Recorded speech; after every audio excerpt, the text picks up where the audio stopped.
Good morning, everybody, and apologies for the delay. If those of you who were here last year, the same thing happened, and I did a dance there and then, but this time of year, this time I probably won't do the dance unless things start going really wrong again. So, most of you would have seen, is that too loud? Coming through too loud, by the way? It sounds really loud to me. It's good, yeah? Okay. TBA was listed as my title talk. That's because I usually write it the night before, and indeed I was up to the wee hours of this morning doing the same thing. So today we're going to talk about a modern history of database insecurity and why should Infomix be any different, basically. If the slides will progress. So I recently did a security assessment of Infomix. The talk will discuss a number of the flaws that were found during that assessment, finishing up with a demonstration. But before going through all that stuff, I want to put the problems found in Infomix in context in relation to other database servers, because it would seem unfair given the end result. Sure? No, we can't. That's what one of the biggest problems was earlier on, sorry. Later on, I'll be doing a demo on that side. So, yeah. So you guys won't see that. But at least you guys get the slides, you know. So, if they put a big mirror at the back of that wall, that would be perfect. Everyone could just face that way, and I would not have to look at you guys, you know. So, in my opinion, database, yeah, if you guys want to move over quickly, or if you don't need the slides, just stay where you are, it's up to you. As far as I'm concerned, database insecurity is the biggest problem we face today in the world of IT. Just as a couple of demonstrations of this, database software is riddled with holes. We just need to look at the track record of some of the products that have been available to us. For example, Oracle, SQL Server, DB2, Sybase, all of them. We'll go into that in a bit more depth. But for some reason, they've all been secure from the get-go. It is bizarre. Oracle recently this year have fixed over 100 security flaws, and we know they have at least 400 more to fix. How do we know that? Because when we look at the flaws being found by people like myself, Alexander Kornbrash, Cesar Serrado, Chris Anley, and that lot, we see them being fixed in Oracle critical patch updates. And then Oracle tell us on top of that they find internally 75% of the issues. So one would expect that, you know, given that Alexander announced the other day how many flaws he had, and I did, and Cesar did, and between us we had 100 there to be fixed. If Oracle are finding 75% of issues internally, then that means there's 400 more to be fixed. Why is database insecurity the biggest problem as far as I'm concerned? Because in the event of a successful compromise, there is the biggest threat to the organization. The database server holds the crown jewels, of course. So there's the biggest potential for threat, biggest potential for fraud, loss of consumer confidence, and even opportunistic competitors. Now, what I mean by competitors could act on the commercial level or even the international level. You know, as in government organizations. So it doesn't get the attention it deserves today. Everyone is concerned with website defacement still to this day. And I think the reason is because within most organizations, there's still a lack of understanding of the threats that database servers are exposed to. Most DBAs, especially Oracle ones, will turn around and say, oh, I'm protected by all these firewalls, and we run on Unix. Like that makes, running on Unix makes your database secure. Attacks tend to be invisible. A database hacker will not deface your website. They will not go around boasting that they just hacked into foobar.com. They will, keep their access, and they will steal your data, and probably silently. So they're not going to announce their presence. And what's more, because a lot of people don't understand how the attacks take place, they don't know what to look for in terms of their intrusion detection, intrusion prevention kind of systems. So a lot of these attacks are going under the radar. Vendor marketing. Well, if companies out there say their products are unbreakable. Who are we to disagree with them? Except if you're a security researcher, of course. And lethargy. So many people are unwilling to install patches upon their systems because they're so frightened it's going to break the application, which is fair enough, to be honest, because let's face it, computer software is there to enable business, and security should not be an inhibitor to business. So if installing a patch means you can't do business, then don't install the patch. Find another way to mitigate the risk. So the problem is people use it as an excuse too much. They say, oh, I'm not going to install that patch because I know it will break my application, but they've not done any assessment as to whether it will actually break their product or not. So I think we need to be less lethargic and actually sit down, test these things properly, and see if we can actually roll these patches out as soon as possible.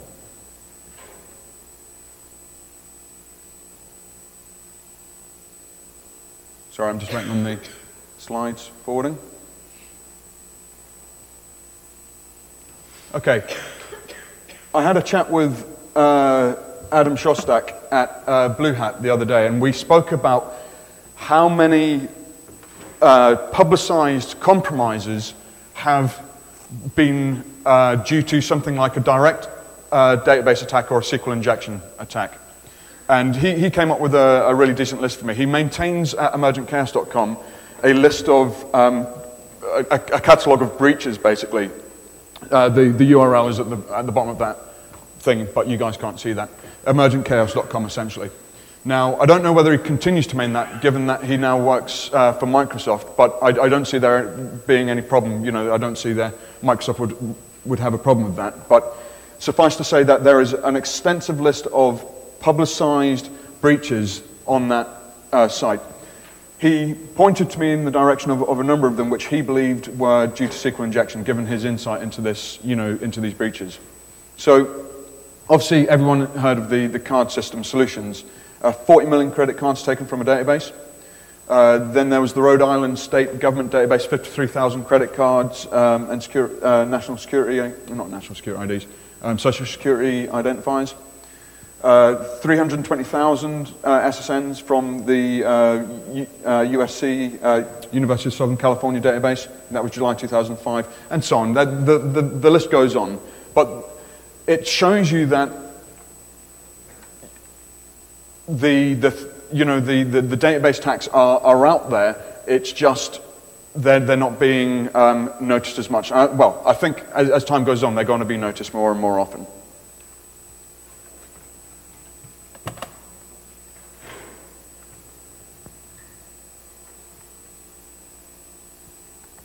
Sorry, my computer's deciding to wake up and do something fun.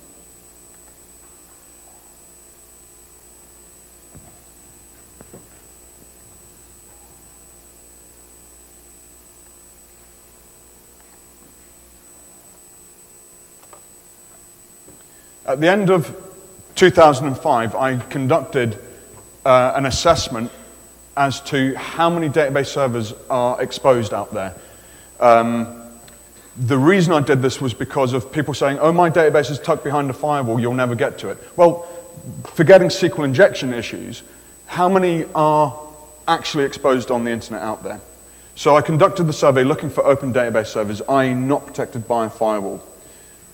The search included Oracle MySQL and MS SQL.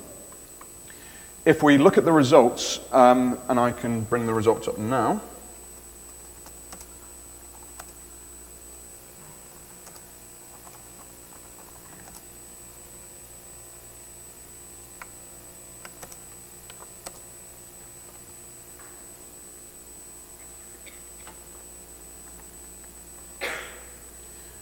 Essentially, sorry, you guys won't be able to see it, but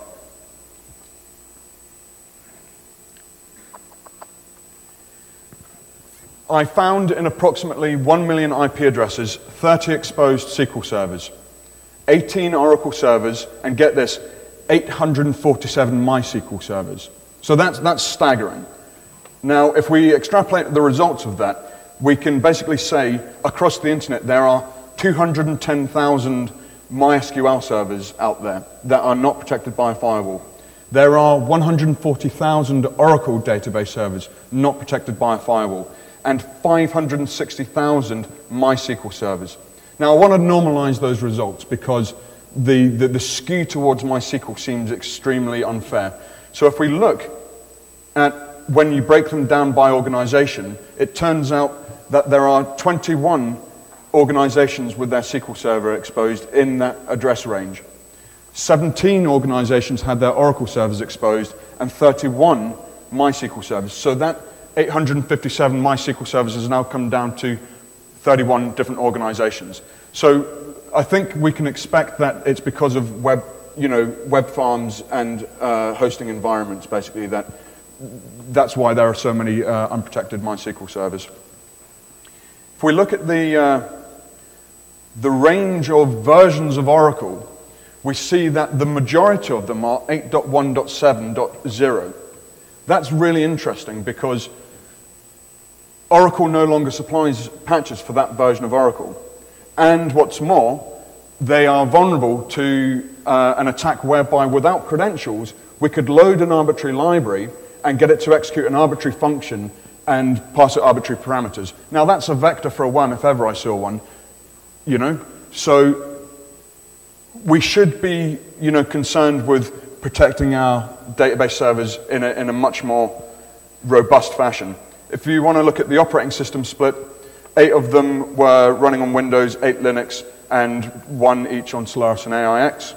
This has been published on www.databasesecurity.com, by the way, if you want to get a copy of it. And it goes through several breakdowns. Then we go into SQL Server. The vast majority of them there are now patched, as a consequence probably of Slammer. There are still a few unpatched ones out there as well. MySQL, the vast majority are running version 4. 319 of those systems found. 58 of them were running 3.23 as well, so quite interesting. So let's talk about the insecurity of database server software now. I personally started out with Microsoft SQL Server way back in probably about 2001. And at the same time, Chris Anley, a colleague of mine at NGS, and a guy called Cesar Serrado, and another guy called Jimmers, spent a lot of time basically banging away at SQL Server. And there was about 30 flaws found at that time. And SQL Server was put through the Wrangler, and it stood out because it seemed to be that that was the only database server being picked on, and all these flaws were being found. So in that context, it was like, oh, don't install SQL Server because it's full of holes and everything like that. But that's because no one else had looked at the other products yet. So as soon as Larry Ellison says, oh, my product's unbreakable, well, that's like waving a red flag to a bull. So a lot of researchers homed in on that product. So Oracle have never looked back, really. They've been churning out patches for flaws ever since. And when Oracle say they're committed to security, they are committed to security. They're committed to releasing security patches for the next wee while. In fact, if you go to their site, we know that they're going to publish on such and such a date.